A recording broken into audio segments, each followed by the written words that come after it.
एका तोते अधिकाऱ्याचा सातपूर पोलिसांनी पर्दाफाश केलाय। ITI सिग्नल जवळील MIDC परिसरातील उद्योग भवन इथे कारवाई करत पोलिसांनी या बनावट अँटी करप्शन अधिकाऱ्याला ताब्यात घेतले। पोलीस हवालदार शेषराव केदारे यांच्या सतर्कतेमुळे हा प्रकार उघडकीस आला। MH15 JX 4886 क्रमांकाच्या कारवर अँटी करप्शन अशी पाटी लावलेली दिसून आली। मात्र कारमधील संशयास्पद हालचाली लक्षात येताच केदारे यांनी वरिष्ठ निरीक्षक प्रकाश अहिर यांना माहिती दिली। त्यानंतर सातपूर पोलिसांच्या पथकाने तातडीने कारवाई करत सचिन ठोके याला ताब्यात घेतलं। चौकशीत त्यानं स्वतःला भ्रष्टाचार निर्मूलन समितीचा नाशिक अध्यक्ष असल्याचा दावा केला। मात्र तपासात त्याच्याकडे बनावट ओळखपत्र आढळून आलं।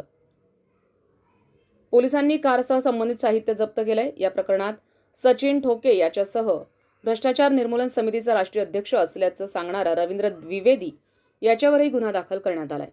त्याचा शोध सुरू आहे। शासकीय कार्यालयांमध्ये जाऊन अधिकारी कर्मचाऱ्यांवर प्रभाव टाकणे, माहितीच्या नावाखाली दबाव निर्माण करणे आणि स्वतःची खोटी ओळख निर्माण करणे असा या टोळीचा प्रकार असल्याचा प्राथमिक संशय पोलिसांनी व्यक्त केलाय।